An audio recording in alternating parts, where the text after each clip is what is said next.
So I did a video regarding Shanquella Robinson and covered all of the details there. We also covered the live, looked at the live of one of the alleged friends that was there, Nazir, on that video.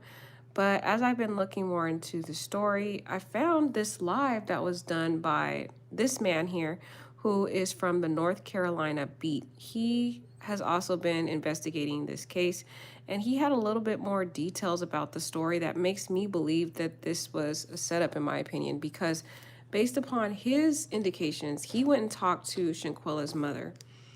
And Shanquella's mother told him that Shanquella was actually invited to this birthday party, not from Nazir, who she's known for 9 years. She was invited to come to this party by Khalil. Khalil is her best friend. She's known Khalil for about 7 years. He was the only one that invited her to this party in Cabo. So that means those other girls, there's no clear indication that she was actually friends with these girls. So he could have already known when he invited her that that girl who beat her up already had issues with her, and probably invited her just for that purpose because to me, number one, this woman was naked. I don't understand how she arrived to that hotel, got naked, and then all of a sudden she gets ambushed when she's in a vulnerable position. In my opinion, my theory is she gets to the hotel, she wants to freshen up, she takes a shower. As she gets out the shower, she gets ambushed by the girl. That's what I think. But the weird part is it's as if all of them knew because everybody was in the room with this girl while Shanquella, while she was naked, and they're all video recording it while she's getting beat.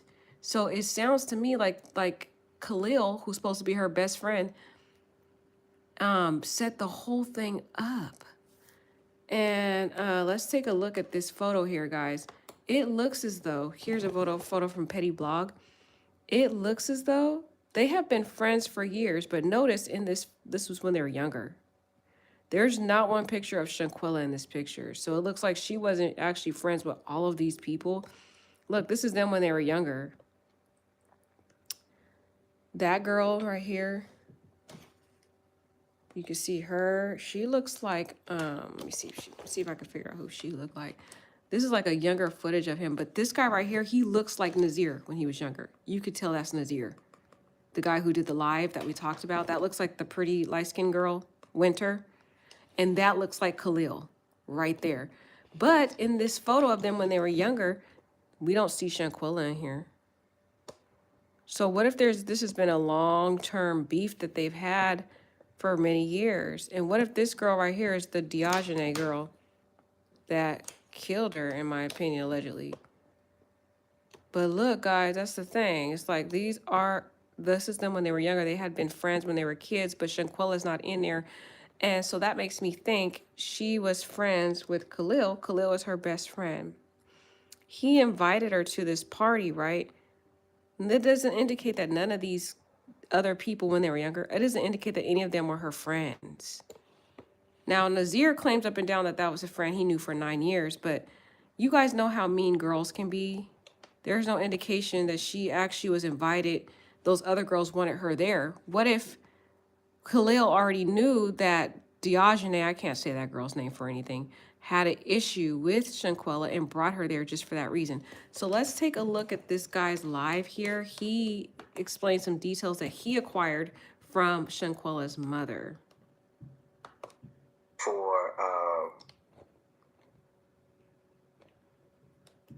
We want justice. What's going on, DJ Fab?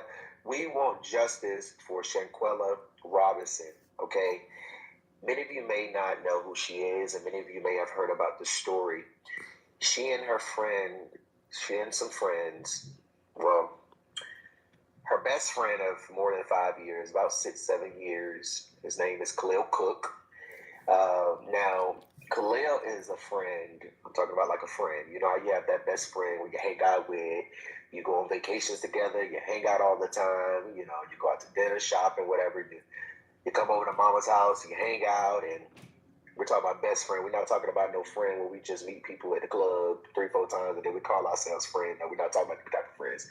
We're talking about someone who is supposed to have your back, someone you can call and tell anything to, someone that in the time of trouble, they're going to be there, somebody who's going to make sure that when we out and about, ain't nobody going to fuck with you. That type of friend. Then you have those type of friends that are fuck boys, okay? You have those type of friends that are fuck bitches. You have those type of friends who ain't shit, you know. You have those type of friends, right? You thought they were some real ass G's, and you thought they was some ride or dies, and you thought they was cool, you know, as a refrigerator. But, you know, you later find out that they ain't nothing. Well, your family now finds out that they're not nothing. So Khalil invited his best friend, Shanquella, on a trip to go to Mexico with some other friends and other people. So that's why it sounds like a setup, guys. You notice how they didn't say all 6 of them were in on inviting Shanquella to this party in Cabo. The only person that invited her was Khalil, who's supposed to be her best friend. We just looked at this childhood photo of them and we don't see Shanquella in there, so she wasn't in their whole little in group, okay? So it looks as though he's more close with these girls than he is with Shanquella. So it seems like he has more of a loyalty to these girls in this group. This when they were kids. This is when they were younger, several years ago. It seems as though he has a loyalty to these girls more so than he has with Shanquella, which makes me think if Diogene told him that she has an issue with Shanquella and she want to fight her or whatever, then he would be more committed to her. Another thing to point out before we get into the rest of this is on the recording of the video of the fight, there were some key words that were spoken on the video. It's very quick when you watch it, but there's a part where he's telling her, Khalil is telling her, and I'll just have to find a video where we can see Khalil. See if I can find this video. It went away. Did it go away? It was buffering earlier.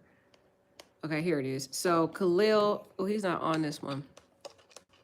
There's no picture of Khalil on this one, guys. Let me see if I can find him. Yeah, this was not showing it, but when I am done with this recording, guys, I will, let me see Khalil, see if they can give me Khalil. It's not really like in our mainstream news outlets, so we may not even get lucky to get that video. But I will pull up this photo, guys, a little later when I talk about Khalil. But just for now, here is a younger version of Khalil. This is a younger version of him right here, several years ago. But Khalil, he was the only one that invited Shanquella. None of those, so that means those other girls may not even want Shanquella there. And the key information that was on the recording of the fight, if you listen to it, he tells her, he's like, dang, aren't you gonna fight back, Quella? Dang. Aren't you gonna fight back? Dang. And then Shanquella says, no. She answers him and she says no. So she didn't want to fight. And then when the recording ends, the girl that was basically beating her to death said, you've been talking all of your SHIT, or I'm tired of you talking all your SHIT. So in my opinion, it looks like they had an ongoing beef. Shanquella and the girl who got in the fight had an ongoing beef. They probably were talking mess about each other in the past, and they had this ongoing beef between each other. And so when she got to the villas and they end up seeing each other at the villas, the fight exploded. But the issue is when the recording happened, he and everybody else was recording it like they already knew it was going to happen, like they were just watching a whole show. So that's another weird thing, guys, about the video if we watch it. Another thing, this guy Nazir here, we watched his live. He claims he wasn't there. We're going to get a little bit more into that in detail because he actually gave his flight and itinerary information to this man here.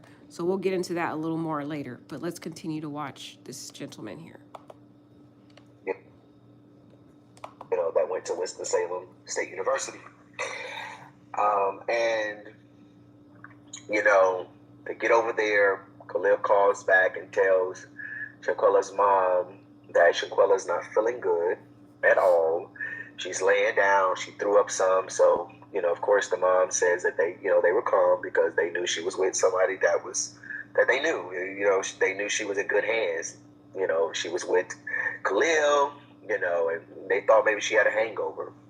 Well, maybe a couple hours later, maybe not even a couple hours later, Khalil calls back and he says that the ambulance was there trying to resuscitate Shanquella, and they were confused. Like, what? You just called? And you said she had puked a little bit. She was laying down. They thought maybe she had a hangover. I mean, what? I mean, what's going on now? He puts them on hold. He comes back to the phone and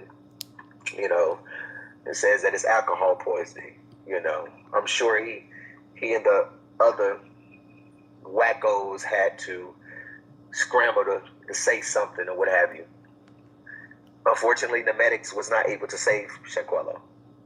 So, if you killed somebody or you've done something to somebody in another country, you're gonna get your ass back home, or what have you. So, comes back, he brings. So that's key things you guys need to understand. After Khalil recorded the girl Diogene beating Shanquella literally to death on the recording, he is the only one that calls Shanquella's mother and parents to tell them a lie that, oh, she's feeling sick from alcohol, she's throwing up, right? The reason why he was the one that called the parents and nobody else did is because he was the only one that invited her to the trip. Those other girls probably didn't even like Shanquella from the get-go. There's no indication that she was actually friends with those girls. They might have already had beef dating back to childhood. She wasn't even the picture, the childhood photo we have here of these kids that are the other kids. So that's why it shows to me why they were in unison on that recording, why they were all sitting there recording, because they already had been a close tie friendship from childhood where Shanquella wasn't a part of that group. So that just makes more sense to me that maybe these girls didn't like Shanquella from the get-go. They've been having arguments on the recording. The girl who's beating up Shanquella saying, you talked your SHIT, or I'm tired of your SHIT. It sounded like she was saying that you've been talking your SHIT. She's like, come on, get up, fight. You've been talking your SHIT. So to me, it sounds like it's been like a long going like discord between those two, which to me brings me out to believe that Khalil knew this the whole time when he invited Shanquella from the get-go, because he was friends with that girl, dating back from childhood. That looked like the girl right there on the end, right here. Known that girl from the childhood, y'all. So that's probably why he felt like he had a loyalty to this girl versus Shanquella. That's sick. And he's only known Shanquella for about 5 or 6, maybe 7 years at the most. So he's known these people way longer. So he probably had more of a commitment and loyalty to these people than he did to Shanquella. So when this girl already had an issue with her, this happens a lot of times, guys. Sometimes, I don't know if you guys have done this before, where you might invite your friend to a party and that person comes to the party. Not everybody is cool with that person, though. It doesn't mean just because you invite the person to the party that there's not a girl there or another person there that may not like the person, your friend that you invited, right, to that party. You may not even know that they have an issue.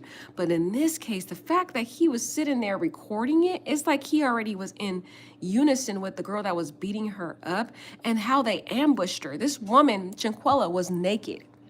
So I'm like, I was asking myself, well, why was she naked? The only thing I can think of, guys, is that she was freshening up. She went to the shower, got out the shower after she, was about to get freshened up. That's when Diogene, whatever that girl's name, I can't say that girl's name for anything. That's when the girl ambushed her because she was in a vulnerable position. But it was like all the other people in the crowd was just recording her while she's naked getting beat up. So it felt as though they all knew that Diogene was going to do this. They waited for Shanquella to get naked and be vulnerable. That's what I think. Because it's like there's nothing else that can explain why this girl was naked. And this guy, there's a rumor that Khalil doesn't even like women, so there was no weird stuff going on with that. He doesn't even go for women. He goes for men. I'm not sure about this dude. He's younger in this picture, but I'm not sure if his interest is in that type of way. Nazir here is supposed to have known her for longer, 9 or 10 years. He claims 9 years. But you guys, like, this story is not adding up.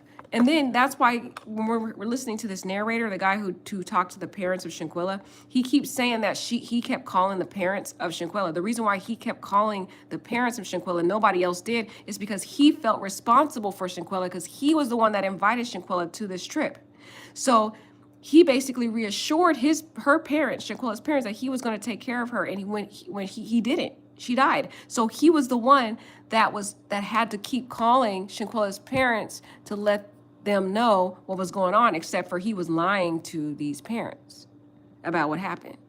That's what's making me really put things together. But this is just a theory, guys, of what I have. So let's go back to this recording. I had to really break that down before we went on to explain what he kept saying, because he keeps saying that Khalil is calling the parents, and he doesn't mention the other girls yet. That's why I needed to explain that. Brings Shanquella luggage and belongings to her mom's house, and he reiterates again, it was alcohol poisoning. Brings Shanquella luggage and belongings. I'm sure he and the other wackos had to scramble to say something or what have you. Unfortunately, the medics was not able to save Shanquella.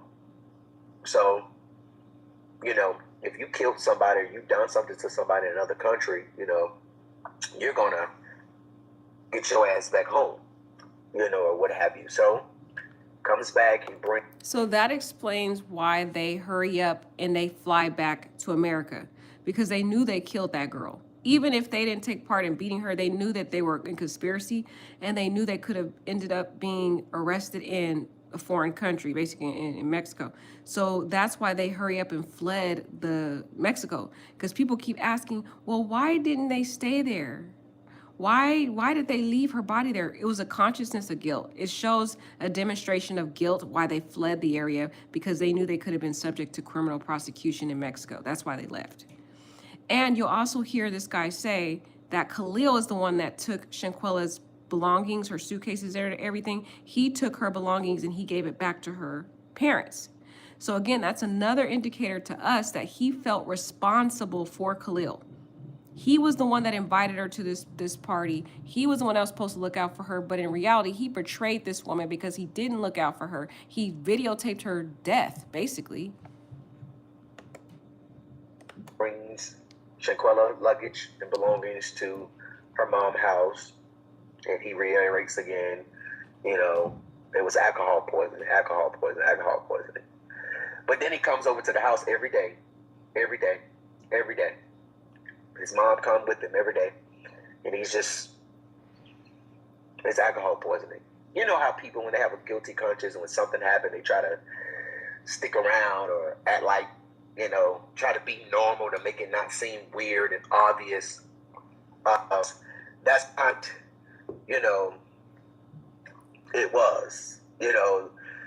I remember when I spoke to the mom and Shanquella's sister today, Quilla, she told me that, Khalil would be walking around pacing. You would think that he's on drugs. He would be sweating and, he rubbing his beard down. You would think he would have been on drugs, but, whatever it was that happened, it was eating him alive.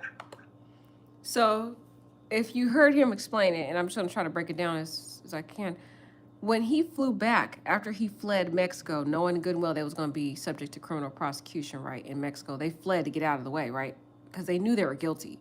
When they got back and he gave the suitcases that belonged to Shanquella to her parents, he felt guilty. It was eating at him. So he started going to Shanquella's parents' house every day and bringing his mother with him. And while he's there, he's so panicky about this girl's death, knowing he was a witness of it. He was pacing back and forth, panicking like he was on drugs at Shanquella's mother's house, just pacing back and forth, nervous about the secret he was keeping about how this girl was killed, and he knew he was lying to them. Every day he was coming back to Shanquella's parents saying, "Oh, it was alcohol poisoning, alcohol poisoning, alcohol poisoning," but he knew deep down he was lying, and so it was eating away at him, and he was feeling guilty. So he started pacing back and forth when he was at Shanquella's house. So the parents are looking at him crazy, like, why is he pacing back and forth? Why does he keep coming over here just telling us alcohol poisoning, alcohol poisoning, alcohol poisoning? They started getting suspicious of him, right? And he's starting to, it's eating away at him. His guilt, his consciousness started getting to him, which is why I believe, guys, he was the one that leaked the video. That's what I think. It was his voice, in my opinion, on the recording. It was, you could tell he was the one recording that footage. And the fact of his behavior, how he kept going to the mother's house, Shanquella's parents' house, pacing back and forth, looking guilty as ever, feeling nervous. I think this death, this murder that he witnessed, knowing he was responsible for Shanquella, he was supposed to look out for her. He invited her to this party, knowing that those other girls had issues with her. So those other girls probably was not Shanquella's friends. So the news outlets keep saying that they're all friends, but in reality, I don't think they were ever friends. I think that the girl Shanquella who died was having this ongoing beef and argument. They were both having they had like this ongoing kind of discord, rift between each other, because on the recording, that girl Diogenes says, "You keep talking your shit." Like that's like at the very end of the recording. She says that. So it's like, I'm like, okay, well, then it looks like they've been having some type of argument based on that information. But the weird part is, it's like Shanquella was not even there to fight. Like I think she came there for a party, not realizing she was gonna get ambushed. Even when Khalil's asking her, "Are you gonna fight back?" She's like, "No." Like she's like, "I'm not trying to." Like basically, she's like, "I'm not trying to fight." Like she didn't want to. And she was ambushed, y'all. It felt like she just got out of a shower because she was naked, in my opinion. And there was towels all over the place. So in my opinion, she got to that villa, was taking a shower, freshening up, and that's when they planned the ambush. That's when Diogenes went in on her when she was in her most vulnerable state, that she couldn't really fight back. You know what I mean? That's what I think. And then the thing is, all those people stood back, just watched. So just keep listening to this guy. You'll just listen and hear him. I'm gonna rewind it back a little bit.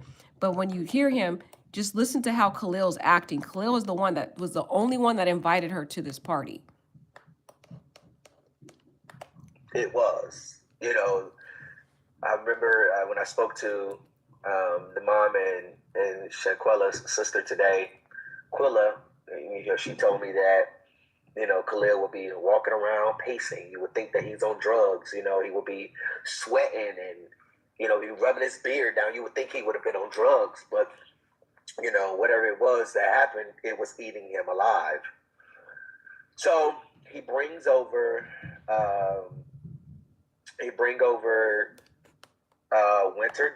Okay, sorry guys, I was gonna keep playing it, but someone asked a question. They want to know who's the man talking. So the man talking he's from the North Carolina beat. He's well known in North Carolina. He's a news reporter. So he actually went out and he spoke to Shanquella's mother and father. He got a statement from them. He got all the details. He has exclusive knowledge of, the details from the parents of Shanquella. And so he's reiterating this information to us, which I think he's a pretty good source because he actually talked to Shanquella's parents and is giving us inside knowledge about, what they saw. They're basically they told him that Shanquella was invited on this Cabo trip by Khalil, not by all those other people. There were 7 people on this trip. 6 of them, of course, they were all recording and stuff, except for Nazir. He came later on. We're going to look at his flight itinerary information too a little later. But the only person that really invited her to the birthday party of Nazir was Khalil. Khalil was supposed to be her best friend, but like somebody said in the chat, he's more of the in-between friend because he was childhood friends. Look, that's Nazir right here. Nazir, we talked about his live the other day. You could tell his face, his younger face when he was younger. He was childhood friends with these girls. That's the pretty girl Winter. This looks like Diogenes to me, or the other girl. She might even be, this looks like Diogenes to me, guys. That looks like Diogenes to me, and that looks like the other girl that was involved. They're the other girl. That's what it looks like to me. And that's the other boy that was watching. So they were all friends, but you notice the only person missing from this childhood photo is Shanquella. So I feel like he had a sense of loyalty to this group of people. And, he was somewhat of a friend to Shanquella, But when it came down to choosing sides, he would have been loyal to this Diogene girl over Shanquella. And so the thing is, none of them invited her, apparently, based on this news reporter who talked to the parents. The parents only trusted Shanquella to go on this trip because Khalil invited her and they trusted him.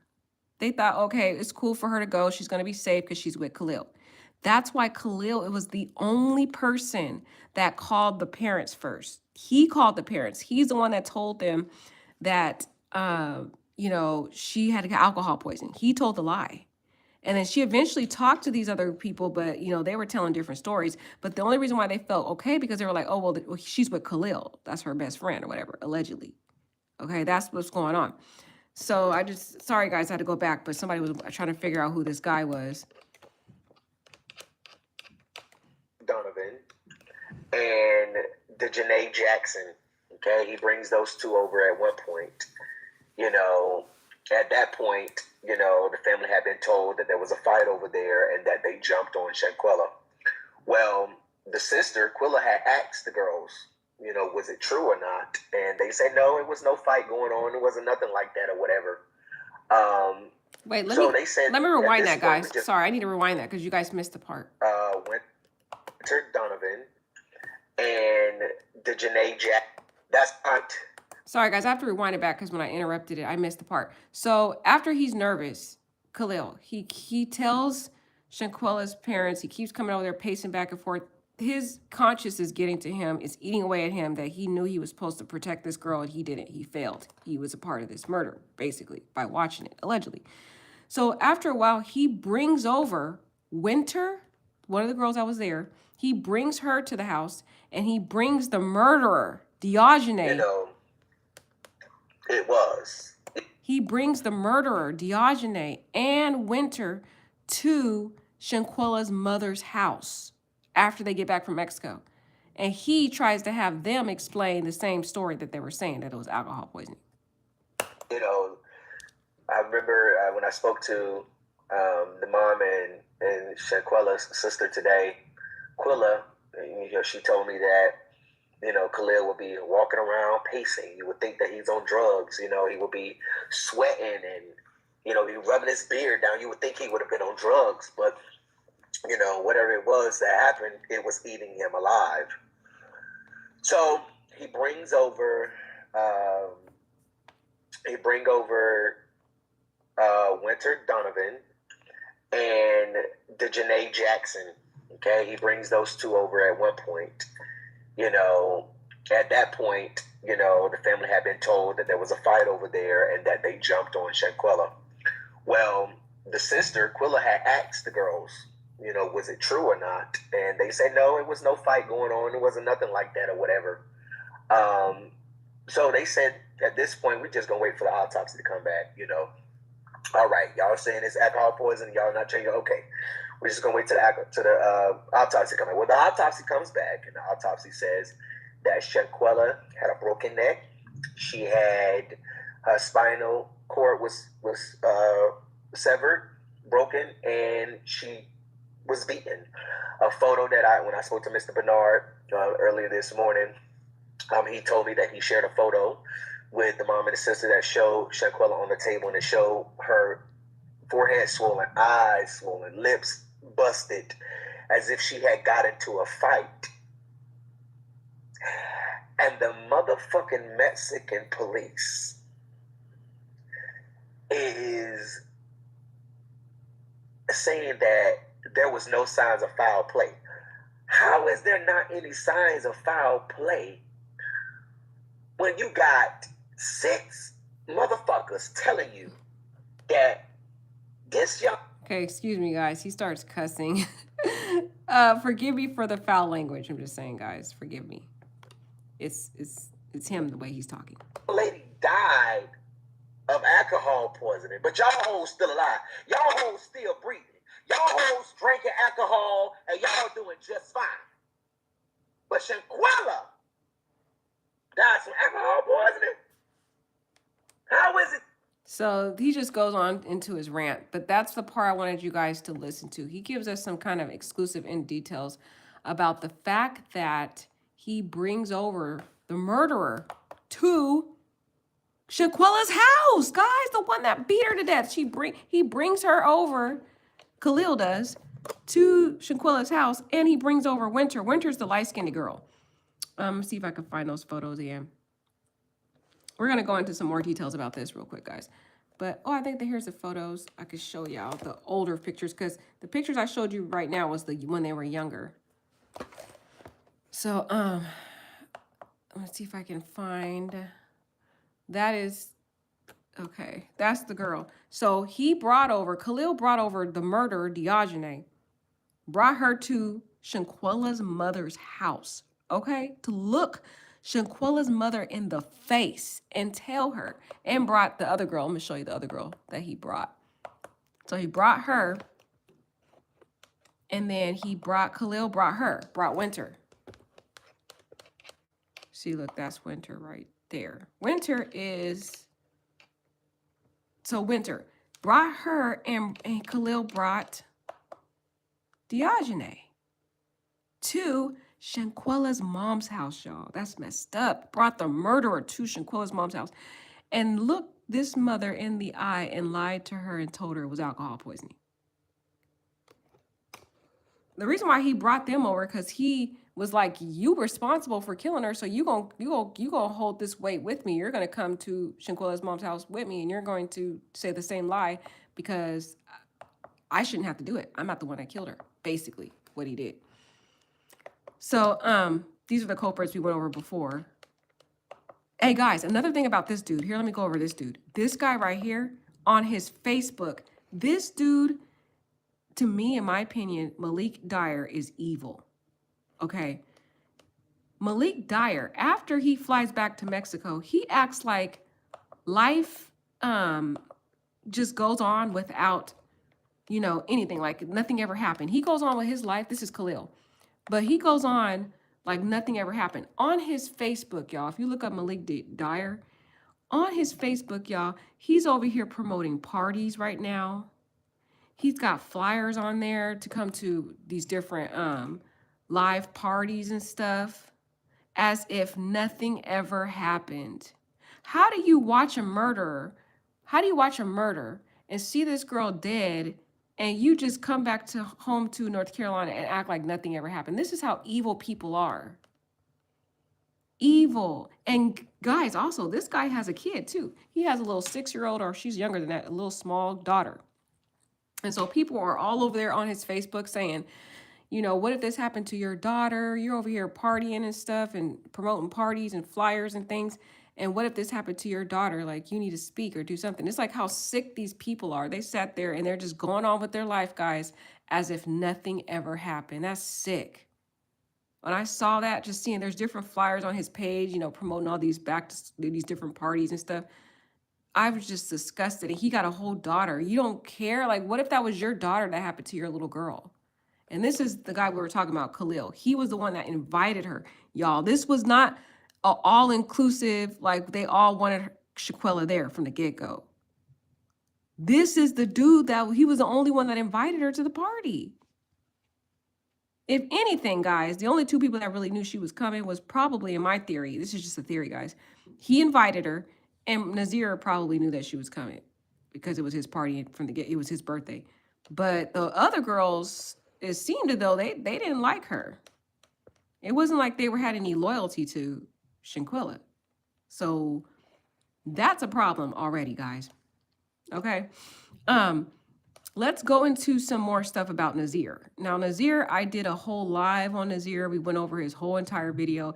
Guys, I'm sorry. Some people are being really nasty, talking about you keep interrupting it and stopping it. Well, on my page, I like to stop and dissect the information and kind of analyze it. And that's what I do on my page. Please don't be nasty and rude and say rude things. I'm just going to delete your comments and block you. So like, just being rude and stuff is not necessary. It's like we're just having a conversation about a story that really hurts all of us. So anyways, okay, so that guy that we just saw on the video from the NC North Carolina beat, he started reaching out to Nazir. Nazir is the guy that had the birthday party. He was the one we went over his live. I'm going to show you guys his photo again. People have been releasing these people's addresses, y'all. It's getting bad. They released their whole addresses and people were going to their addresses. This girl is said to have fled. North Carolina is in Connecticut now. They all fled their houses. It's getting bad, y'all. Hold on, I'm trying to find, sorry guys, I don't know what he has on here. I'm trying to find who Nazir is, just in case people, because there's so many names floating around. I want to make sure everybody knows who I'm talking about. Here, this is Nazir. This is an older picture of Nazir. This was his birthday, and we went over his live already. But so this reporter guy, he reaches out to Nazir. He starts questioning Nazir, and Nazir's getting really mad about it. He starts getting aggressive with the news reporter guy, and here's kind of the video. Here's the messages. Oh gosh, sorry guys, what just happened here? Okay. Here is the videos. Here is the actual messages. So he messages this guy, Nazir, and he gives the reporter his itinerary, which we'll go over. And he asked him, he said, you got there at 10:30 a.m. It said she passed at 3 o'clock p.m. And that's what the death certificate says. The death certificate says she died October 29th, 15. So that's 3 o'clock p.m. was when she died, right? So he's asking Nazir, asking, so said that she died at 3 p.m. It's kind of hard to not say you wasn't there, which is kind of weird, guys, because he tells us on the live, if you watch the live, I might play that live again and not interrupt it. I'll probably think about playing it again and this time not say anything because people kept complaining about me interrupting it. So I'll probably play it again for those people who haven't watched it yet. But he says on that live, guys, that when he got to the villa, he got there at 3 p.m., guys. His story's not adding up. People keep saying they believe him, but his story, when you really look at the details, it's not adding up. He says he got to the villa at 3 p.m. They're saying they declared her dead at 3 p.m. It doesn't make sense. If he arrived at 3 p.m., how did he tells us in that live that he got there, he starts caressing her hair, he's playing Summer Walker, and he's saying she's not responsive, but he's just caressing her and rubbing her and all that, and then he eventually has the nurse come over there. How did all that happen when they declared her dead at 3 p.m. if he arrived at 3 p.m.? You see, the story doesn't add up. He had to have gotten there before 3 p.m. then. He had to have gotten there before 3 p.m. because he would have had to caress her and all the stuff he said he did, guys. And he said they were talking about cooking dinner and all this stuff. How did all that happen when he arrived at 3 p.m.? It doesn't make sense. The timing doesn't sound right. So I get what the reporter's saying. He said it's kind of hard not to say you wasn't there, right? Now, I don't know, guys. His story's not adding up, right? I don't know if he was there to see the whole beating of this girl and her death. But at least he saw this girl had all those bruises. Her face, based on the autopsy, was all discombobulated. She had the swollen eye. She had the knot on her face, her head. She had the swollen, busted, bloody lip. She had a really busted face. And how do you not see that? But here is Nazir's response. Nazir says she didn't pass away at no DMN 3 p.m., 3 o'clock. Now he's denying that she didn't die at 3 o'clock, but the autopsy is saying otherwise, that she did die at 3 o'clock. On the live, if I'm not mistaken, we'll have to play it again, guys. I thought he said that the nurse got to the villa at 3 o'clock. So I don't know. His story, his timing doesn't add up, guys. He's claiming she didn't die at 3 o'clock, but the autopsy says otherwise. His timing is off. So he's not even having a consistent story. He's all, do the math. How the F did I get there at 10:30 and that says depart, meaning leaves, not arrival? Are you kidding me, dog? So he's getting mad at the reporter, and then the reporter just goes on and on. I don't really care what he says from there. They're just arguing about the time. He says, if and when the FBI clears you, we'll straighten it out. And why didn't you come forward?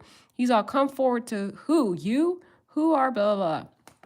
So he's getting mad at this reporter because the reporter's starting to ask all these questions, guys. The story to me about this guy is Nazir, even if he wasn't there, he's not telling all the truth because his timings aren't adding up. He claimed on the live that he got there at 3 o'clock, but the autopsy says basically she died at 3 o'clock. She was declared dead at 3 o'clock. So make it make sense. How do you get there at 3 o'clock and then the nurse is there? You know what I mean? Like he claimed he called the nurse. So he had to have been there earlier than 3 o'clock then. which means he knew more than what he's saying, guys. I don't know. I don't trust the guy. I know a lot of people on my live was saying they trust him, but his story's not adding up. Just a side note, this girl, she's getting harassed. They basically, so when they got to the villa, everybody had to sign in this sheet to get access to the villa. They had to put their name, they had to put their address and their phone number and all that stuff. Well, somebody leaked all that information, and people are going to these people's houses harassing them. And somebody got the address of this girl, and basically she's not even living there anymore. So somebody had to say, this lady does not stay at my address anymore. I've lived here for almost 2 years. Please stop sharing the address because people will mistake me for her and something could happen to me and my grandson. The police already came to my home in the middle of the night looking for this young lady. Please stop sharing. It's too much. Wow, so the police is already on this case, y'all, looking for these people because they all fled. They left the state. And this girl, she is, she fled. They're showing here this thing. They said that the North Carolina beat found that she fled from North Carolina to the state of Connecticut. And we'll find out more details about that, and I'll report on that when we hear more about that. But I want to get into, here it is, guys. Here it is. So Nazir, we was talking about Nazir. Here is his flight information. I don't know. You guys tell me if you believe this dude. Okay. So he flies from North Carolina to Dallas, Texas, Fort Worth. If you can see that very clearly. Let me see if I can get as close as I can. All right. Gate C24. He arrives in Texas at 10:25 Central Time, a.m. That's in the morning. He flies from Dallas, Texas to Los Cabos, Mexico. He gets to Los Cabos at 12:19 p.m. He told us on the live that it took him about an hour. He said it took an hour for his driver to get him to the villas. Now, we already know if you guys have traveled out of the country, it does take quite some couple hours to get your luggage. And then you got to get on, you got to get your Uber, whatever ride you're trying to get to the villas. That could take about, I would say, give him 2-hour grace period, okay, from 12 p.m. I'll give him 2-hour grace period because he said it took about an hour after he got on the Uber. We're going to play his live again. I want you guys to sit. I'm not going to interrupt this time so you guys can hear him give all his little excuses and then analyze it. But if he got to he flew in at Los Cabos at 12:19, right? We'll give him 2-hour grace period. So that's 1:19, 2:19, he would have arrived at the villas. If we go with his timing, because I'm going to give him an hour just to say he went to get his luggage and stuff. I'm going to give him that grace period. He would have got there at 2:19. Why is he saying he got there at, because that would have made more sense. If he got there at 2:19, then he would have had time to kind of look at her, assess her, rub her, and all that stuff, and maybe be like, hey, we need to call the police, call the nurse to get over here. But even then, that would be a lot to happen. If you got there at 2:19, that means you have to get there. You got to unpack your stuff. You got to figure out what room you're staying at, and then maybe realize, oh, okay, something's going on with Shanquella. Let me see what's going on. Still, you guys, I don't know. The window's a little too tight with him arriving. It's not adding up to me. You guys might think differently. I don't know, guys. I just think his timing doesn't sound right. Anybody who travels out of the country, tell me if you believe him. But he would have got there at 12:19, and he would have probably got to the villas by 2:19. She was declared dead at 3 p.m. that day. So I'm like, you guys, like, make it make sense. How did he, like, rub her back? He said he rubbed this girl's back. He caressed her. He played Summer Walker. They were discussing what they were going to have for dinner. That's a lot going on. And you would have had to unload all of his stuff out of the whatever ride he got to, the taxi or whatever, and, figure that all thing out. And then he has to even, like, sign in to even get into the villas. He claims he didn't sign. He claims they forged his name on the sign-in sheet. So who knows, guys? I don't know. I'm not believing him. The numbers aren't lining up. You guys might think it does. Some people say, this person says, oh, so he got there at 12:19 Mexico time. Let's give him 1 hour and 30 minutes to get to the villas. He says on the live that he got there, the ride took him an hour. So we got to at least give him that hour, right? I'm going to give him an hour to get his stuff because I know it takes some time. So I think maybe 2:19 is the latest he got to the villas. That's what I think. You guys tell me what you think. This person says they're going to give him an hour and 30 minutes to get to the villa. That would be 2 p.m. Mexico time. Death certificate says she did at 3 p.m. Mexico time. The math is definitely mathing. So Vanessa thinks the math is mathing, but I'm like, the way he describes it, guys, it sounds like he did a lot. He said he rubbed her hair. He said he was with her and, playing music. He played Summer Walker and all this stuff, and they were discussing what they were going to have for dinner. I'm like, well, then what time did y'all call the nurse? It's like, I don't know what to believe with him. I'm like, it would have been, if he would have told us he got to the villas, he dropped his stuff off, immediately noticed something was wrong with her, and I called the nurse, then that makes more sense to me. But the fact that he was talking about all these details, and then the thing is, guys, if we go with his story, right, he would have to say she was declared dead at 3 p.m. based on the autopsy, which he denies. We just read his message saying she wasn't declared dead at 3 p.m. He says she was not, but the autopsy says she was. So I'm saying he's already lying, so something ain't right with the timing, because why is he denying what the autopsy says, right? So the story wouldn't make sense if he's lying, guys. I'm sorry, I can't keep making excuses for this. This guy's lying, because if the autopsy says 3 p.m., he claims it wasn't 3 p.m., right? He says on this live that we're going to play again, and I'm not going to interrupt this time, guys. I'm going to let you guys just listen.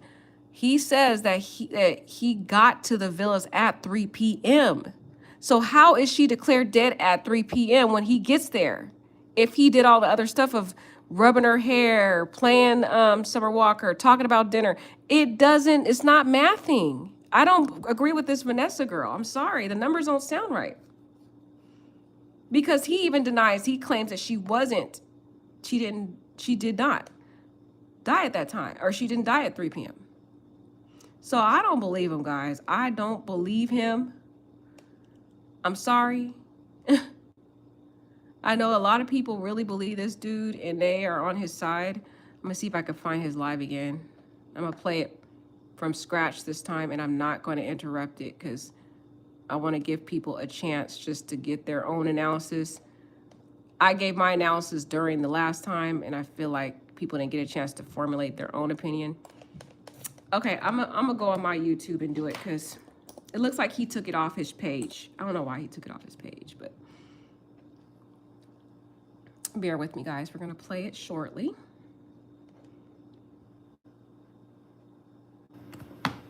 But to me, guys, the math ain't mathing. It don't make sense. If we go with his side, he said he got there at 3 p.m. Autopsy says death at 3 p.m. He claims when he got there, he was doing all these rubbing and caressing and music and dinner. Somebody lying. Or did they declare her dead and then you start caressing a dead corpse? Because that's what we have to believe. He was caressing a corpse. Make it make sense, y'all. Make it make sense.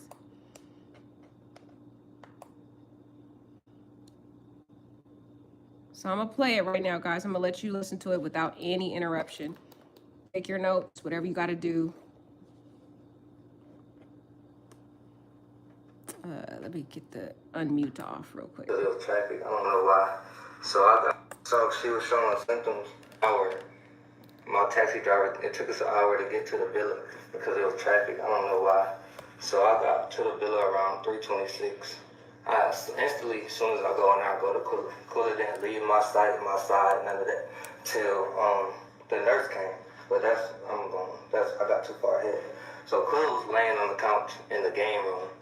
The fucking villa was like a big ass mansion, no upstairs, all tile on the wall, tile on the floor, straight tile, nothing else. So it was just a big ass villa. I don't know if y'all can view it on the website. Go to Cabo Villas and look at how big shit is and what it looked like. Well, you're gonna see.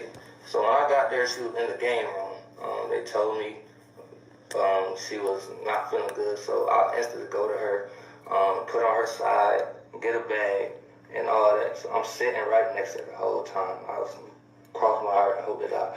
I was there the whole time in the game room, and then they was talking about cooking, so we made it to the living room.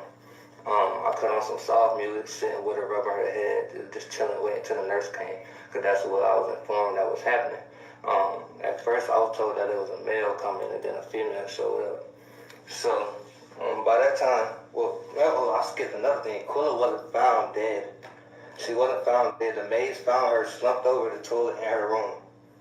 That's what they did find her, slumped over her toilet in her room. That's what I was told. Quilla was not dead when I got there.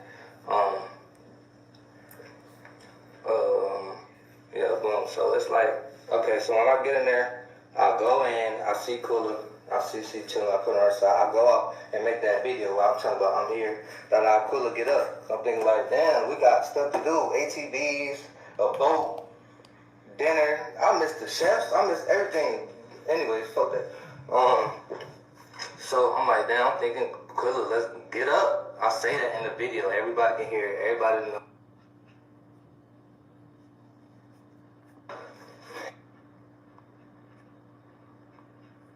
Everybody that know me heard me say the shit. That was my first video when I got there. Or second, because I made a video of me pulling up to the villa. But he was cutting up the guy. I try to get the timestamp for y'all, but that's not going to work. So I guess the real FBI or whatever had to put those right timelines together. But I'm going to start with the NCP. That faggot is so stupid and got y'all believing everything that's wrong. I was not there till the next day. I didn't see a fight. I didn't know it was a fight. I didn't know it was a video. I didn't know they did any harm, anything. I went in there and told her it was alcohol poisoning, so that's what I helped her as. That's what I helped her as. I didn't leave her side. I cut on soft music. Summer Walker rubbing her head till the nurse came in. Nobody even talked about the nurse. Nobody even said a nurse came. None of this stuff. So I'm really not understanding where this story is coming from and why it's out here like this, because it's wrong. It's wrong. And for y'all to be attacking me, an innocent soul, like, I'm really innocent as fuck. I went there to enjoy my birthday. Like, to enjoy my birthday and to really just goddamn have fun. I didn't have not 1 second of fun. Didn't take one shot, didn't smoke one blunt, didn't do anything. I went straight to Quilla. She was not found dead. She was found unresponsive. Yes, unresponsive. She was unresponsive. I tried to get her to talk to me and all that, but it was none of that. There was none of that going on. Oh shit. Yeah, but other than that, I did. Oh yeah, I know y'all probably asking that. When I walked in there, I didn't really notice the knot on her head until the nurse pointed it out. I did see the bump on her lip. She did have a blood vessel busting her eye, and that's it. But I didn't really go in there like, damn, y'all jumped her, y'all beat her ass, what's going on? Like, cause they know, man, and nobody even told me about nothing. I was blind to everything. I'm literally there giving her my all. Like, come on, girl, we was 2,000 miles away from home. 2,000 miles away from home. Don't nobody deserve this. Damn, 50 more questions.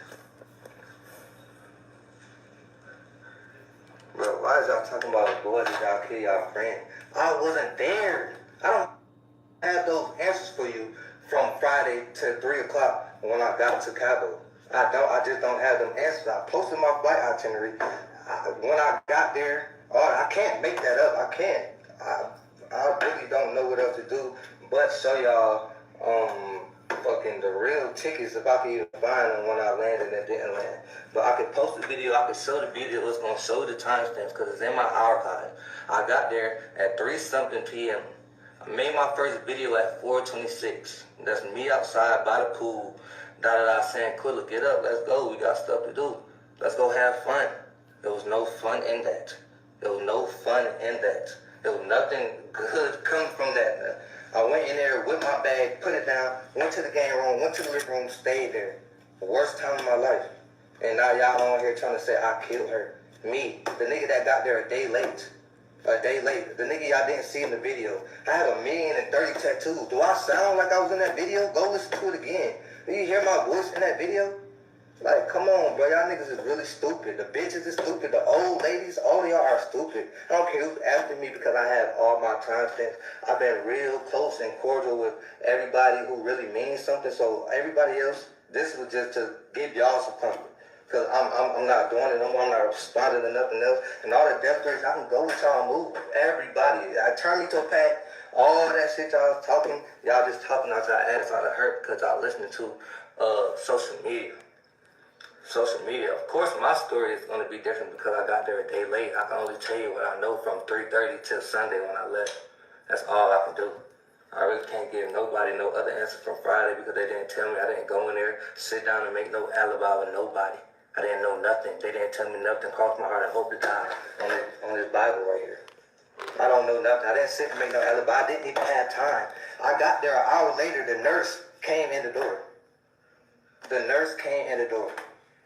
Tried to help pull it, tried to put some salines in her, but her energy, she didn't have no electrolytes, her oxygen was low, so she couldn't find them. It was, y'all don't understand what I went through. Y'all don't understand, y'all won't understand. So y'all keep posting my address and all that shit, y'all have fun. Y'all have fun. Y'all know y'all hurting yourself. Y'all not hurting me. I'm not bothered by this. Because I know the truth. Me and God know the truth.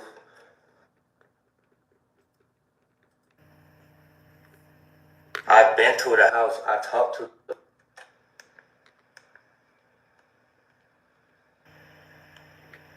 me getting on this internet. And I cut the comments out because I know y'all being mad. Whoa. What's the word? Insensitive.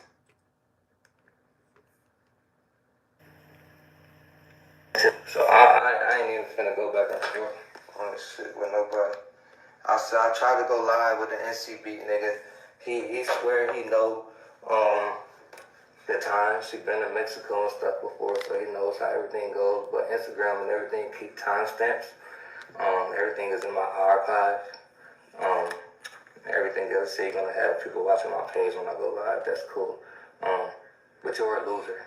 You're really a loser for trying to do this to me. You don't even know the full story.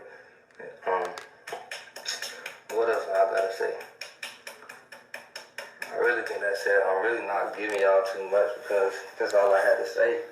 Like, I wasn't there. I had nothing to do with it. I didn't know about no video. I didn't know about none of that. Like, I didn't know about none of that. And I wouldn't sit here and lie to nobody. They already knew not to tell me because the person that I am was not letting it happen. Everybody was fighting me right there. We all banging it out. Because what is y'all doing? 2,000 miles away from home, from family, from safety, from rules and regulations you know. Now you in a different state, putting your lives at risk and jeopardy and mine. Now I walked into something stupid. Now I'm looking like a bad guy. I'm just gonna leave it right here. I really don't have too much more to say. Y'all either don't believe me or y'all not. Run with what y'all want, screen record it, save it, watch it over, interpret it, see if I was sincere, really genuine. But I'm tired, I'm fed up, I haven't slept, I don't know, I have to look over my shoulder because I don't know who's back there.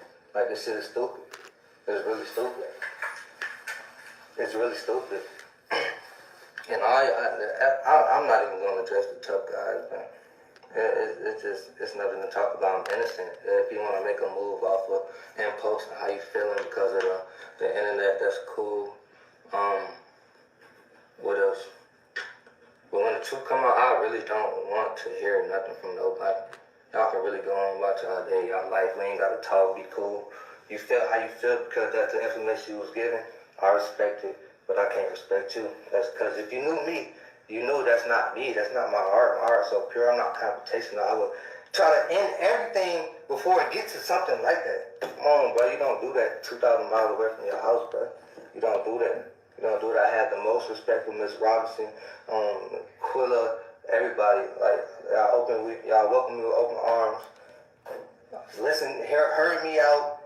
All of that. I didn't feel like anything was a problem. I respect that, and I want you to get justice for your daughter. I want everybody to get justice. I want everybody to start hurting. Don't nobody deserve that. Especially not to die 2,000 miles away from your family.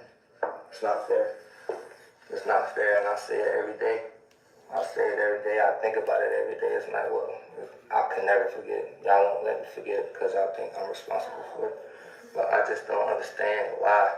And y'all don't have everything. Y'all don't have timestamps. I didn't sign that guest list. First of all, the guest list that my name is on. Go try to find my signature. Hold on, where's my ID? I'm distracted. My ID. Is my signature on here? That's my passport. Anyway, I don't know. No signature not on there. It's somewhere in there. But I didn't sign it. And the only reason why my name was on there because you had to have your name on the list to get past the gate. If your name wasn't on the list, they would not let you up to your villa. So they signed my name, they printed my name, and signed my name, which is not my signature or my print. That's the only reason why I'm on that list. That's the reason why I don't have the phone number there. That's the reason why there's not my fucking shit on there. That's the reason why I'm the last one on there. Like, come on, bro. I gotta make shit make sense, bro. Do your own research. Stop listening to that bozo. Like, come on, bro. I was really tripping, bro. It don't make no sense. It don't make no sense for me to keep my page public and I did something. It don't make no sense for me to keep trying to live my life and move past this and I did something. Nothing is eating me alive. I don't know. I didn't know. Nothing is killing me. Nothing is hurting me and breaking my heart. Goddamn, that I had to goddamn go hide because I didn't do anything. I walked into something stupid. And I really wish a flight got canceled, blew up. I don't give a fuck. Don't send me there. I don't know. I can't question God's plan, but he has a way. He has a way. I'm telling you, I'm putting it all in his hands. I'm not worried about nothing. You, him or her has got to say. I'll tell you that. And I'm only clearing my name one time. If you feel it's clear or it's not, that's on you. Stop commenting on my family shit, mentioning my mama and all that, bro. Y'all are weird. Because the same way I can find my info, I can find y'all. But y'all hiding behind fake pages and stuff. Like, come on, bro. Everybody's stuff on the internet, bro. Y'all gotta stop. Y'all gotta be smart. Everybody got families. Everybody got families. This shit way deeper than what y'all think it is, bro. It's really way deeper than what y'all think it is. I'm just gonna leave it at that, bro. Take what you want to take out of this. Like, I don't know if y'all thought me getting on Instagram and crying was to help me. I was genuinely heartbroken that I went into a house to see a friend that I knew for 9 years, unresponsible, on vacation, 2,000 miles away, in another country. It makes no sense. It makes no sense for me to come late to put myself in this predicament. It makes no sense. Why would I do? Going out of town to be possibly accessory or anything, that makes no sense. I'm going home. I'm a smart nigga. I have a degree. I graduated. Nigga, like, but it makes no sense. I gotta put stuff together, but I gotta stop believing everything off the internet, bro. I can tell. I told y'all, that's not him. That's not Nasir. That's not him. He wouldn't do that. He would have stopped that. He would have told them, y'all better come on now. Get y'all fucking act together. And that's the reason why I probably didn't know. Because they knew I was on everybody's ass in there. From this, that, and that. Everybody there was feeling it. I don't care, bro. I just don't care. You don't do that on vacation. No, either party. Whatever happened from alcohol, from drinking too much, you enjoy yourself, bro. You be responsible. You be responsible in another country, in another man's place, bro. That is not our stomach grounds. Y'all know Brittany Griner stuck in Russia. You gotta make a trade. Nobody trading for us. Nobody is fucking trading for me in Mexico. Why the fuck would I want to get stuck in Mexico? Idiots. Make it make sense. That was my first time out the country. I spent money on a passport. I spent money on clothes and all that to put myself in a murder. I'm going to take my birthday extended. I just turned 25. Y'all can tell me happy birthday if y'all want. I'll celebrate my life with a murder. I just turned another age. I'm happy I'm still here. Come on, bro. Y'all gotta stop. Y'all gotta stop, bro. Leave me alone. Y'all do whatever y'all want to do, research over there, but just leave me and my page alone. I wasn't bothering y'all. I really wasn't bothering y'all. I was enjoying myself. My life. With my little 500 followers, let me go back to there. Y'all niggas tripping, bro. I got my grandma stressing, my mama and them stressing. I got security at the house. Nigga, like, stop playing. Y'all niggas is doing too. Yeah, it ain't gonna be funny. Come out of here, man. Okay, guys. So it was hard for me not to want to interrupt because there was so many inconsistencies. You guys, I hope you was taking notes. Because if you weren't paying attention, you could easily be fooled into thinking this guy was credible. He was giving us 2 different times that he arrived. He was telling us 2 different stories of where Shanquella was found. So let's get into some of the discrepancies. The first discrepancy, the actual certified death certificate says that she was declared dead at October 29th at 3 p.m. That's when the nurse came there and declared her deceased. Okay? He claims on the live here in his messages to the news reporter, he references the NC beat. He's referencing that man that I just went over, the guy. He's referencing this guy. He doesn't like this guy because this guy is exposing him. This is the North Carolina beat here. This is the guy we just played his live earlier today. This is the man. He has animosity towards this dude because this dude is cracking the case. He's in their business basically. So he was referencing this guy on the live saying, I tried to go live with the NC beat. He's talking about him. But let's go over some of the many discrepancies in this story. So he tells us, guys, that he first tells us that he arrived at 3:26 p.m. That's the first time he said that. The numbers don't make sense because we looked at his flight and his itinerary said he got to Mexico at 12:15. So if he got to the villas at 3:26, that means it took 3 hours to get to the villas. And then on the live, he told us it took him an hour. He said when he got onto the taxi, whatever it was, the taxi took an hour for him to get there. So if we go with his number of the hour, if we just give him his numbers, that means he would have got there at 1:19 instead of 3:26. So the numbers aren't mathing up. Then later on in the live, if you paid attention, you're going to have to rewind it. He then changes it from 3:26 p.m. to 3:30. So it's like, make it make sense. What time did you get there? Did you get there at 3:26 or did you get there at 3:30? Okay, then he tries to tell us when he got there, he immediately went to Shanquella. You have to ask yourself, why did he feel the need to immediately go to Shanquella? If you don't know what happened, if you're not privy to her being sick or hurt or anything, why did you drop your stuff and go immediately to her? That means somebody called you and told you what happened. They may not have said she got beat up, but they obviously said she was not responsive or something because he immediately says he dropped his stuff, went to the game room where she was laying, right? She's supposed to be laying in the game room, right? Later on in the same live we just watched, he then says the nurse found her slumped over in the toilet area, in the bathroom, in the toilet. So it's like, which one is it? Is she in the game room or is she slumped over in the bathroom? Then he told us when he got there, she was not responsive. Well, if she's not responsive, how did her body float into the toilet room or in the bathroom, slumped over in the toilet, if you said you found her in the game room? You see what I'm saying? Like, you have to take notes and look at everything he says because his story is changing by the minute in the live. He's lying. He's not credible. He said the maids found her slumped over in her room. Sorry. They said the maids found her slumped over in her room.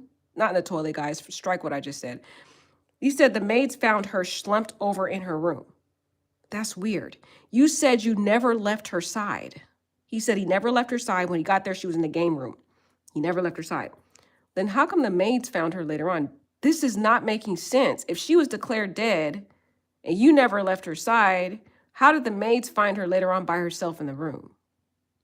It doesn't make sense. If she's declared dead, what did you do? Sleep and stay in a hotel for several days with a corpse and then leave her dead corpse in the room while it's decomposing? Like you see what I'm saying? The story doesn't make sense. None of it does. He keeps changing it. Then another thing, if he wasn't there like he claims he was, he got there late. His flight left, he got there at 12:19. He arrived in Mexico. It took you 3 hours to get to the villa. That's weird too. But anyways, even if he got there late, he didn't see the fight, right?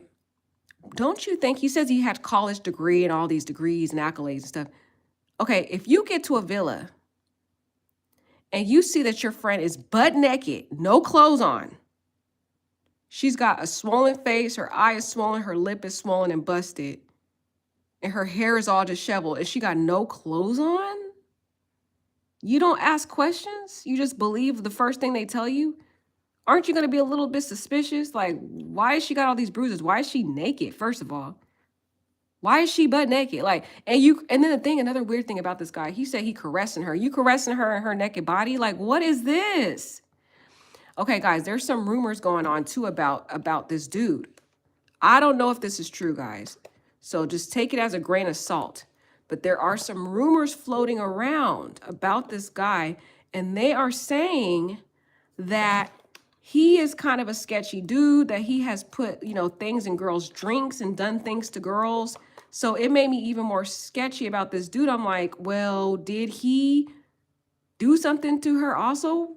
Did he see this as an opportunity? She's unconscious, she's naked, and he's caressing her to Summer Walker. Like, I'm just saying, guys, the things that he's saying, it's not lining up. If he was telling the truth, there wouldn't be all these inconsistencies. He gives us 3 different times. First, he said he's there at 3:26. Then he says he's there at 3:30 later on in the video.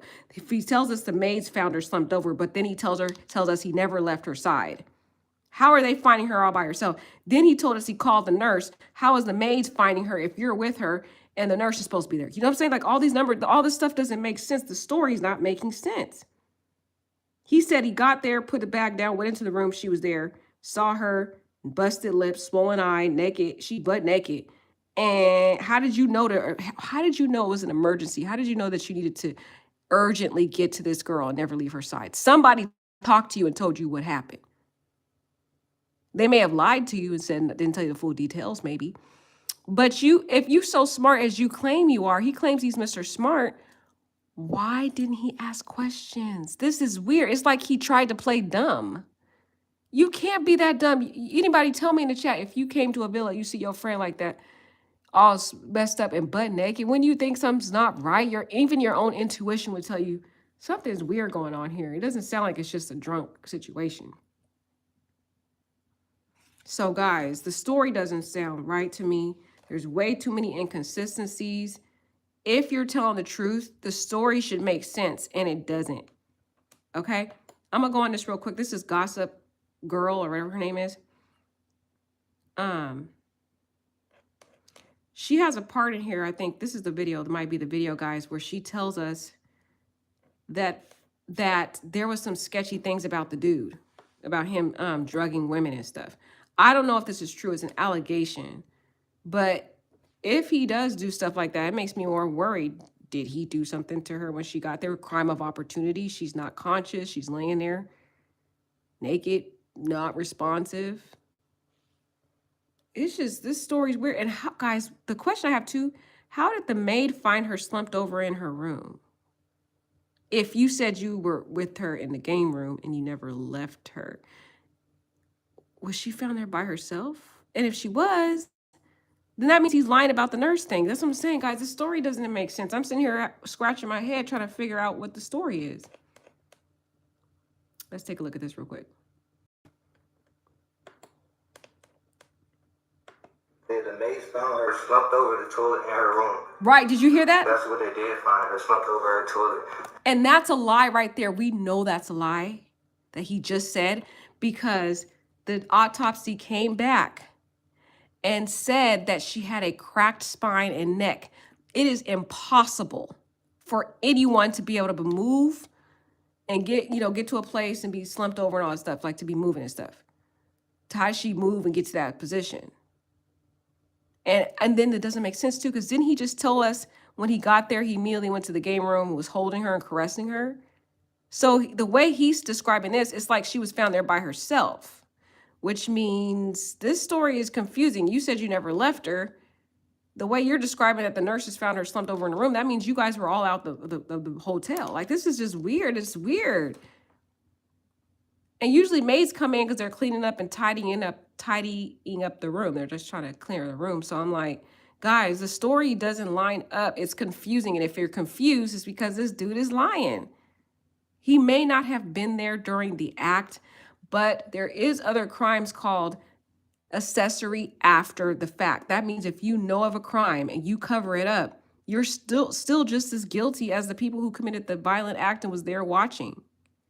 That's what he failed to realize. He may not have been there, but this guy clearly is not really smart enough to realize that if you are in conspiracy to lie and cover up a crime, you are guilty. You are just as guilty of that accessory after the fact, and you can be tried for that. Now, this guy's not really smart. He was better off not saying anything at all. He should have just not said a word, guys, because now the officers are looking at all this. They're already out apparently looking for these girls, these suspects who fled. They're looking for them. So officers are going to be looking at this guy's live, and they're going to be combing through everything he said, and this didn't help him at all. It made him look more guilty. And so his poor attorneys are going to have to try to figure out how to unravel this if this goes to trial or whatever. Because he just told all these variations of stories in that one live to the point where he lost credibility. It's like he's not credible. Even if he is innocent, which I don't think he is. I think he's accessory after the fact. That's my opinion of the guy. He didn't make himself look any innocent because he gave us all these different stories. And then even when he was confronted about it, when the news reporter said, you claim you got there at 3:30 or whatever. First it's 3:26, guys. Then he changes it to 3:30. I don't care if it's an extra 4 minutes, but it's like the fact that he changed the timing shows a lack of credibility. If you're really telling the truth, then you will be consistent. You would say the same thing. You'd be like, I got there at 3:26. But in the live, he changes it. He lying, y'all. He lying. In her room. That's what I was told. Pulla was not dead when I got there. Let me see if I can find. There's a part in here. Hopefully I can find it. That's real weird. Sound like play the tape. Oh, it's a shame. It's a shame. DJ, stop the beat. I gotta get into this. What is going on? What is going on? Have y'all been hearing about the rumors that's going on around this Mexico stuff? Now, this is a group of people that was there, okay? And a lot of stuff is going out. They're saying this boy named Mr. Wiggins is her boyfriend. He on video line, girl. Then I went over to Nick. Okay, so there's a bunch of rumors going on, guys. I didn't really talk about this because I don't believe the rumors. But the one rumor they're claiming is that this is her boyfriend. I don't believe it, guys. I think it's just a friend. I don't think that's her boyfriend. But it's a rumor, so whatever. Also, there's a rumor they're trying to say this girl's a man. That was another lie. So she discusses that. It's not true. Nick at Night Channel, creeping over there. She talking about she went up against a transgender. What? Are you serious? Nah. What is really going on? What? Now, I don't believe that. I think that's a lie. People are making jokes about this. I don't think that's cool to make jokes about transgenders and stuff. I don't believe that part, but it is what it is. They're making these rumors up. I'm trying to get to this part real quick, guys. Sorry. There's a part I'm trying to get to if I can find where she talks about the guy, Nazir, doing suspicious stuff to women. That's what I'm trying to get to, though. Club, y'all always support lips and busted lip. Okay, that's what she calls. Now, I don't know if she did this. Gosh, sorry, guys, about the ads. We'll wait for that to go past. Okay, ads are done. Or they all went around and took turns. Sound like a scary-ass movie. I guess they try to do, I know what you did last summer, or I know what you did for Halloween. Like I said, I believe it's a ritual. Y'all don't want to believe it's a damn... In Mexican ground, near Devil's Night, where other people were died that same day. Check this video out, and I want to know what you guys... All tile on the wall. Put on her side. Put on some salt. I got there. Mr. Chef. I'll get the thing in. She did. Me outside. Ladies, all of y'all are stupid. I don't care. I'll tell you. Mexico.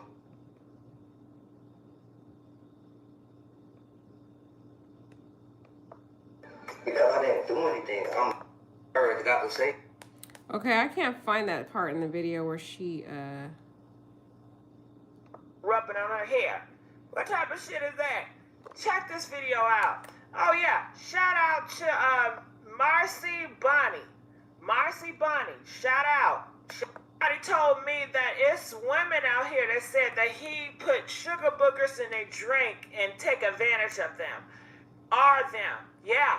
And it's funny that he talks about how he saw her and she was unresponsive, and he wanted to set the tone by putting some Summer Walker on and rubbing on her hair. What type of shit is that? Check this video out. Oh yeah, shout out to So did y'all hear that?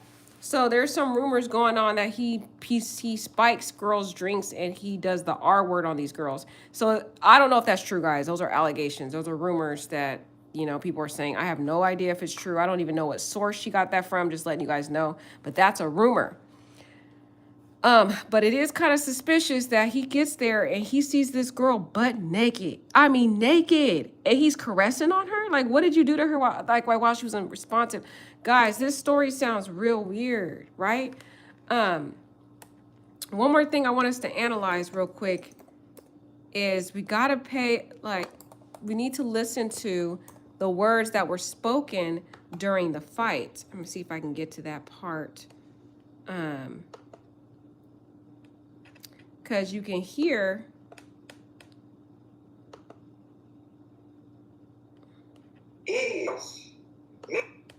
you can hear some key words. Let me see if I can find it. Okay, here it is. Here it is. Here it is. Listen to the words, guys. Can you at least fight back? So that was the actual video recording of the fight, and you can hear the blows. The blows are pretty powerful, right? But the guy Khalil, his voice is like, Quilla, can you at least fight back? And Quilla's like, no, because she didn't want to fight. That's why I feel like this was a setup, because it's like he's sitting there recording it like it's a WWE. It was so awkward rubbing her head till the nurse came in. Listen to that. Quilla, can we at least fight back? No. Quilla, can we at least fight back? No. A new video. So if you guys heard that, like the guy's literally recording the fight and trying to tell her, can you at least fight back? But there's a part in the end of the video, guys. People took the video down. I tried to attach the video so you guys could watch it on your own, but they took the video down, guys. I don't know where that video went. But the thing to note is, if you could find the video, really, really pay attention to the last part of it, because that's really going to give us the motive behind this whole attack. And based on the words that the girl who was beaten, Shanquella, said, she was saying, you know, you've been talking all this SHIT. So to me, it sounded like they had an ongoing beef between each other. They had already been fighting, you know, having this ongoing discord between each other, which to me makes me believe, guys, that Khalil knew about this ongoing issue that they had between each other, because as I showed you in the very beginning of this live, that they had been friends since childhood. They were close. But again, Shanquella wasn't included in that photo, so it doesn't look like she was in the in-crowd group with them, y'all. She wasn't. So who was to say that Diogene, whatever this girl's name is, the Diogene monster girl, what's to say that this girl didn't already tell Khalil that she had a problem with Shanquella already? And and that's why Khalil feels guilty, because he knew that he was the only one that invited her to this party. He had to have known, in my opinion, that this was going to happen. Okay?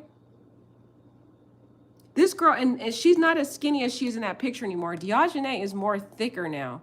She gained some weight. So she was more of a bigger, hefty woman than the weight and the height of Shanquella. But here, let me see if I can get the words here. Pay attention to the words if we got the words. I'm going to see if I can get the words for you guys. Wait, oh, shoot. Sorry, guys. At least something. Hold on, I'm going to try to get it so that I can't show you guys the video. Sorry, because YouTube will get me, but YouTube will get me if I play the video. But listen to the audio part. Just listen to the audio. At least fight back, something. Get up, bro. Get up. Okay, that very ending part. She's like, get up, bro. Get up. Talking your SHIT. I'm going to play that one more time. Listen to the words. Sorry, guys. Can you at least fight back? No. At least something. At least fight back, something. Get up, bro. Get up. Either she said, I'm tired of your SHIT, or you even talking your SHIT. So that's the motive. They had some argument, in my opinion. Look, can you at least fight back? At least something. At least fight back, something. Get up, bro. Get up. So I can't really make out exactly what she said. Either it's I'm tired of your SHIT, or you've been talking your SHIT. One or the other, guys. But that's the motive. There was some type of discord between the two women. So my question is, if they had this ongoing discord between each other, why invite Shanquella to this Cabo party when you know these two girls already have problems? Disregard, guys, somebody over here photoshopping that girl's picture trying to say she a guy, but she's not. So that's my question, guys. Why invite Shanquella? That was a setup. They knew that girl, they had problems. They were arguing. So why would you invite her to this party knowing these two girls don't get along? It was a setup, in my opinion. Then you go and record the fight. Okay? It's just like, make it make sense. Let me see if I can click on this real quick too, guys. Hold on. Now, let me see if I can cover the numbers, guys. I don't know if I can cover the numbers. But here, okay, here, let me get away from the numbers. This is the actual sign-in sheet to the villas. This is what they had to sign when they got into the villas and they checked into the villas. The date of when they first got to the villas, checked in. You see Khalil's name signed there. That's his signature. You see Malik signed in. Winter signed in. Shanquella, she signed in, 4th. Alyssa Hyatt signed in. And then we got Diogene, the murderer, in my opinion, signed in last. And Nazir, he was the last one to sign in. I can't go over here because the numbers are there. Probably not the same numbers anymore. But if we go over here, let me see if I can cover up. Hold on, let me cover up the numbers, guys. If you go over here, you notice Nazir is the only one that does not have a phone number. So he did say on the live, guys, that they basically signed him in, right? They signed him in, and that they forged his name. So looking at the sign-in sheet, where basically when he signed in with the guest register, that makes sense that maybe they might have forged his name because he didn't put his number. It could either be that, or when he signed in, he was in a rush and didn't put his name. I don't know, guys. So that part to me seems to line up, right? But other than that, the rest of his statement was inconsistent. Go back and replay this video, guys, and just take notes of each thing that he says and then match up. You will see the same thing and then match up with the autopsy report. It doesn't make sense. The only thing that makes sense is the sign-in sheet, okay?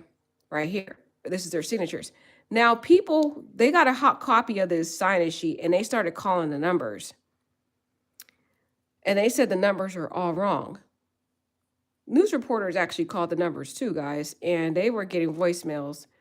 I don't know what it is, but if they gave wrong, either they changed their numbers after this happened because people were harassing them, number one, or they gave fake numbers. And if they did give fake numbers and fake addresses, then that makes it even more wondering consciousness of guilt. Did they actually plan this thing? And they were trying to give fake addresses because they didn't want to be found out.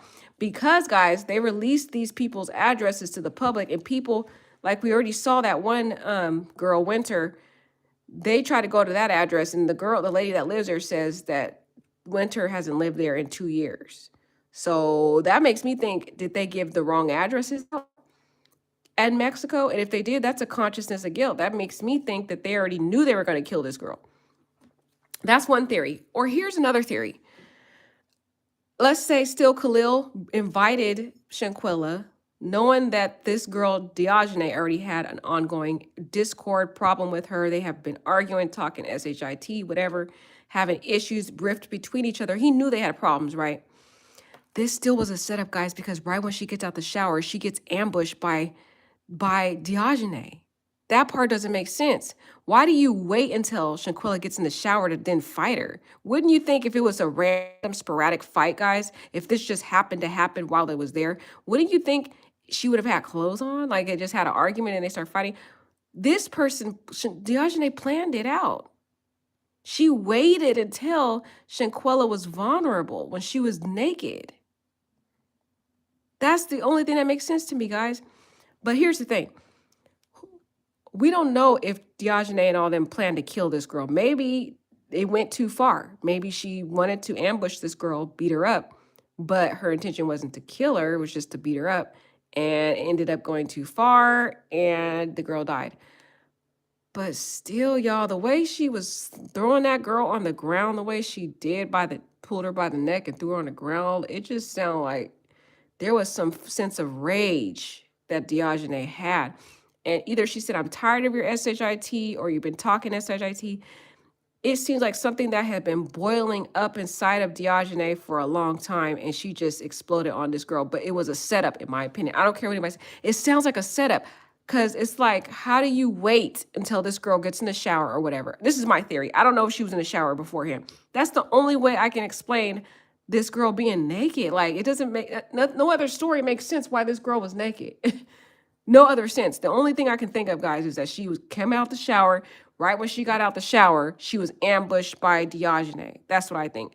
And those people already knew it was going to happen because they already had their cameras out ready to go in the room. It's just, I don't know, guys. That's all I can think of. Or what if it was this? Because look, this is what it could be. This theory too, guys.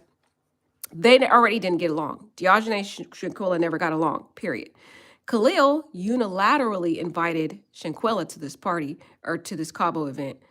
They happened to see each other at this event or whatever, but I still think Khalil was in on it, guys, because how does he not break up the fight? It looked like he already knew it was going to happen. He just sitting there chilling and recording it. That's weird. But anyways, okay. What if while Shanquella is taking a shower, they were arguing over using the same shower, and Shanquella was like, oh, whatever, I'm going to take my shower first. And then Diogene got mad and waited for her to get out the shower and then beat her up because of that. She probably like, I'm tired of your SHIT. You always doing rude stuff like this, undermining me, and finally just explodes, waiting for her to get out the shower because she probably was like, I was going to take the shower and you go and take the shower before me, disrespecting me when I told you I was supposed to take it. You were like, whatever, I'm going to take the shower first. The reason why I think that could be a good theory too is because when you look at the video, Diogene looked like she had just woke up. Like she had she had a head wrap on. She had like kind of pajamas, like casual, really like low key outfits. And you would think if you're on a vacation, you'd be more dressed up. It looked like she had like really like just casual, like pajamas, like clothes on. And she had a hair wrap on, like she didn't have her wig on or anything. Her hair was in a ponytail. And she had one of those bonnets on. She had a bonnet on. That's what makes me think she was getting ready to take a shower. Because they had just got there. There was no way they were going to go to bed when they just got there. They probably were about to take a shower, get freshened up, get all cute, maybe go out in the town. You know what I mean? Or they were getting ready for bed, maybe not getting ready for bed, you know what I mean? But like just kind of getting more relaxed, going to take a shower. And maybe they were arguing over the shower. And Diogene was like, I'm tired of your SHIT. They might have had years and years of rifts, problems between each other. And this was like the final straw. And Diogene was like, I'm about to beat her up, blah, blah, blah.